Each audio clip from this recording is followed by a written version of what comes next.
पहला क्वेश्चन है, जल संवहन तंत्र किसका लक्षण है? 4 ऑप्शन दिए गए हैं, इसमें से कोई एक ऑप्शन सही है। बताना है जल संवहन किसका लक्षण है।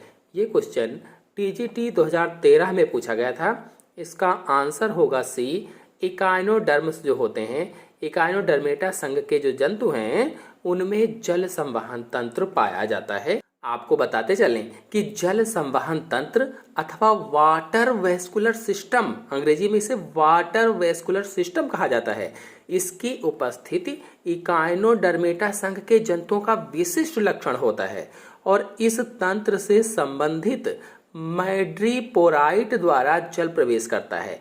मैड्रीपोराइट द्वारा जल अंदर प्रवेश करता है और ट्यूब फीट यानी नालपाद चलन में सहायता करते हैं या लोकोमोशन में सहायता करते हैं और इसके द्वारा भोजन ग्रहण तथा श्वसन क्रिया भी होती है। नेक्स्ट क्वेश्चन है, जल संवहन तंत्र किसका एक लक्षण है? देखिए उसी क्वेश्चन को घुमाकर टीजीटी 2011 में पूछा गया और जो पहला बताया था वो 2013 में आया था टीजीटी में ही। जल संवहन तंत्र किसका लक्षण है बताना है। अब इसमें जंतुओं को दे रखा है, उसमें संघ दे रखा था, तो इसका आंसर होगा बी, एस्टेरियास। एस्टेरियास का लक्षण है और एस्टेरियास को तारामीन भी कहा जाता है, अर्थात एस्टेरियास या तारामीन संघ इकाइनोडर्मेटा संघ का प्राणी है या जंतु है जो केवल समुद्री जल में पाया जाता है और इनमें गमन के लिए नालपादों का मतलब ट्यूब फीड्स से संबंधित एक जल संवहन तंत्र या वाटर वेस्कुलर सिस्टम पाया जाता है जिसमें मैड्रीपोराइट से होकर समुद्री जल बहता रहता है। नेक्स्ट क्वेश्चन है, निम्न में से कौन सेलेंट्रेटा संघ में सम्मिलित नहीं है? ऐसे जंतु का नाम बताना है जो सेलेंट्रेटा संघ में सम्मिलित नहीं है। तो देखिए इसमें से जो पहला ऑप्शन है समुद्री पेन, ये सेलेंट्रेटा संघ का है। दूसरा ऑप्शन है समुद्री फेदर, ये भी सेलेंट्रेटा संघ का है। और जो चौथा ऑप्शन है समुद्री पंखा, ये भी सेलेंट्रेटा संघ का है। लेकिन जो तीसरा ऑप्शन है समुद्री कुकम्बर, ये सेलेंट्रेटा संघ से सम्मिलित नहीं है, वो संघ का नहीं है। तो इसका ऑप्शन सही होगा सी, समुद्री कुकम्बर। ये क्वेश्चन टीजीटी 2003 में पूछा गया था। आपको बताते चलें कि समुद्री कुकम्बर संघ इकाइनोडर्मेटा संघ का जंतु है। किस संघ का है? इकाइनोडर्मेटा का है और इसका वैज्ञानिक नाम होलोथूरिया है। वैज्ञानिक नाम क्या है? होलोथूरिया है। अगर यहाँ पर होलोथूरिया लिखा होता तब भी आप यही लगाते। और जो विकल्प शेष दिए गए हैं वो सभी सेलेंट्रेटा संघ के जंतु हैं। नेक्स्ट क्वेश्चन है, कौन इकाइनोडर्मेटा संघ का प्राणी है? इकाइनोडर्मेटा संघ का प्राणी कौन है? देखिए क्वेश्चन को इस तरह से पूछा गया है। तो ये क्वेश्चन टीजीटी 1999 में पूछा गया था। इसका आंसर होगा सी कुकम्बर इकाइनोडर्मेटा संघ का प्राणी है। नेक्स्ट क्वेश्चन है, संघ इकाइनोडर्मेटा का लक्षण है। इकाइनोडर्मेटा के लक्षण को बताना है, कौन सा लक्षण है? तो आंसर सही होगा सी, उपर्युक्त दोनों, यानी जल संवहन तंत्र भी लक्षण होता है इकाइनोडर्मेटा का और हीमल तंत्र भी, ये भी लक्षण है इकाइनोडर्मेटा का।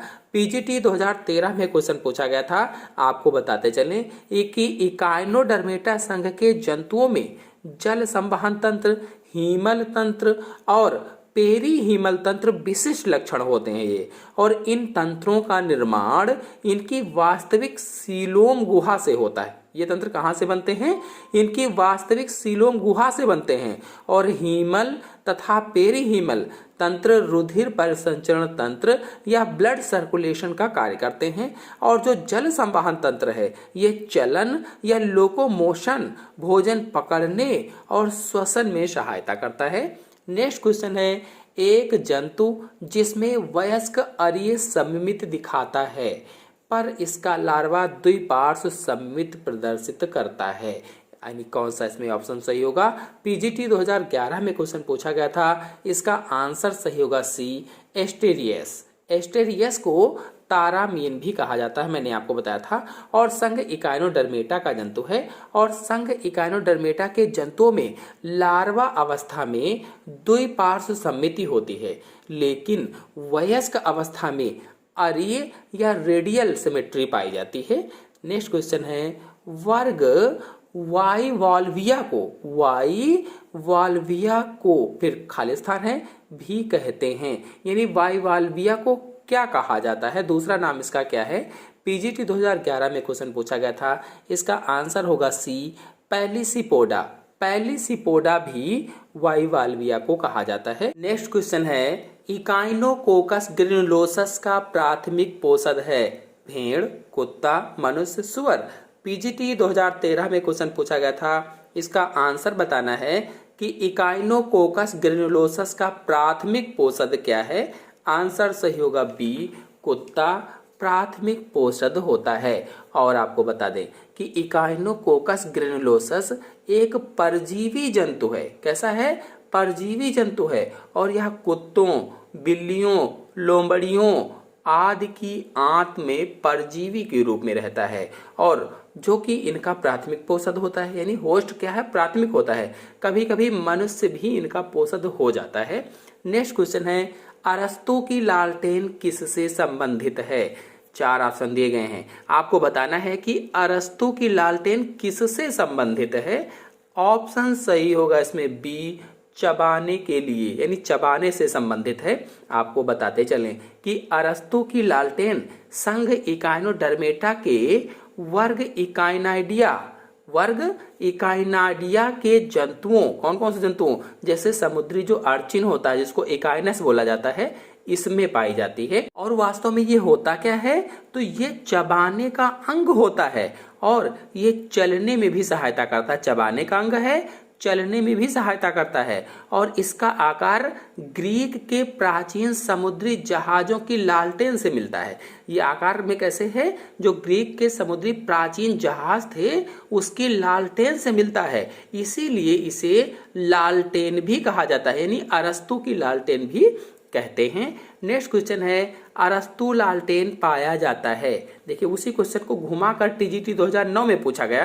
अरस्तु की लालटेन पाई जाती है, किस में पाई जाती है? ऑप्शन सही होगा बी, इकाइनाडिया में पाई जाती है। इकाइनाडिया में पाई जाती है। नेक्स्ट क्वेश्चन है, अरस्तु की लालटेन किस वर्ग का लक्षण है? ये बताना है किस वर्ग का लक्षण है। तो ऑप्शन सही होगा पहला, इकाइनाइडिया। कई बार वही क्वेश्चन घुमा घुमा करके पूछा गया है, तो क्या होगा इसमें आंसर? इकाइनाइडिया। नेक्स्ट क्वेश्चन है, सितारा मछली का श्वसन अंग है। सितारा मछली का श्वसन अंग बताना है। 4 ऑप्शन दिए गए हैं, इसमें से ऑप्शन सही होगा डी, पैपुली। सितारा मछली का श्वसन अंग पैपुली होता है। आपको बता दें कि सितारा मछली तारा के आकार की होती है, इसीलिए इसे सितारा मछली कहा जाता है। और इसका जो शरीर होता है उसमें डिस्क और 5 भुजाएं होती हैं जो कड़े प्लेट से ढकी रहती हैं, और इनके ऊपरी सतह पर जो भुजाएं होती हैं कांटेदार संरचनाएं निकली रहती हैं, और उसके बीच में त्वचीय ब्रैंकी तथा पैपुली उपस्थित होते हैं। और आपको बता दें कि ये श्वसन और उत्सर्जन का कार्य करते हैं। जो पैपुली होते हैं ये श्वसन का कार्य करते हैं और उत्सर्जन का भी कार्य करते हैं। नेक्स्ट क्वेश्चन है, एपीमार्फोसिस का तात्पर्य है। एपीमार्फोसिस का क्या तात्पर्य है? ऑप्शन सही होगा बी, किसी खोए हुए भाग का पुनः बन जाना एपोमार्फोसिस कहलाता है। और ये किस में हो सकता है? जैसे तारामीन में है, कोई भुजा कट जाती है तो वो फिर से उग आती है, फिर से बन जाती है, उसे ही एपोमार्फोसिस कहा जाता है। ऐसे ही अमीबा में होता है, ऐसे ही हाइड्रा में होता है। नेक्स्ट क्वेश्चन है, निम्न में से कौन इकाइनोडर्मेटा की लार्वा अवस्था है? इसमें से कौन इकाइनोडर्मेटा की लार्वा अवस्था है बताना है। ऑप्शन सही होगा पहला, डालियोलेरिया। डालियोलेरिया इकाइनोडर्मेटा की लार्वा अवस्था है। और आपको बता दें कि कितनी लार्वा अवस्थाएं इसमें पाई जाती हैं? बाइपिनेरिया, या इसी को ब्रैकियोलोरिया भी कहा जाता है। दूसरा है आफियोप्ल्यूटस है, और प्ल्यूटस है, इकाइनोप्ल्यूटस है, डालियोलेरिया है, आरिकुलेरिया है। ये सब क्या हैं? ये विभिन्न प्रकार की लार्वा अवस्थाएं होती हैं। किसकी? संघ इकाइनोडर्मेटा वर्ग की। नेक्स्ट क्वेश्चन है, मीसोडर्मी कैल्शियम युक्त अंतःकंकाल पाए जाते हैं। मीसोडर्मी कैल्शियम युक्त अंतःकंकाल किस में पाए जाते हैं? आंसर होगा पहला, रेत डालर में। बता दें कि इकाइनोडर्मेटा संघ के सदस्य त्रिस्तरीय होते हैं, त्रिस्तरीय, और इनका शारीरिक संगठन अंगीय स्तर होता है, ऑर्गन लेवल का होता है। इनमें मीसोडर्मी कैल्शियम युक्त अंतःकंकाल पाया जाता है। उदाहरण के रूप में जैसे आप देखें तो रेत डॉलर जो होता है सैंड डॉलर में होता है ऐसा। नेक्स्ट क्वेश्चन है, इकाइनोडर्म के प्लूटस लार्वा का लक्षण है। इकाइनोडर्म के प्लूटस लार्वा का लक्षण बताना है। 4 ऑप्शन दिए गए हैं। टीजीटी 2002 में क्वेश्चन पूछा गया था। इसका आंसर होगा डी, इनमें से कोई भी नहीं। नेक्स्ट क्वेश्चन है, निम्न में से कौन स्टार फिश की लार्वा अवस्था नहीं है? इनमें से कौन सी ऐसी अवस्था लार्वा अवस्था है जो स्टार फिश की नहीं है? तो पहला ऑप्शन सही होगा, प्लेनुला स्टार फिश की लार्वा अवस्था नहीं है। आपको बता दें कि प्लेनुला जो है ये लार्वा अवस्था मुख्य रूप से निडेरिया संघ के प्राणियों में पाई जाती है। निडेरिया संघ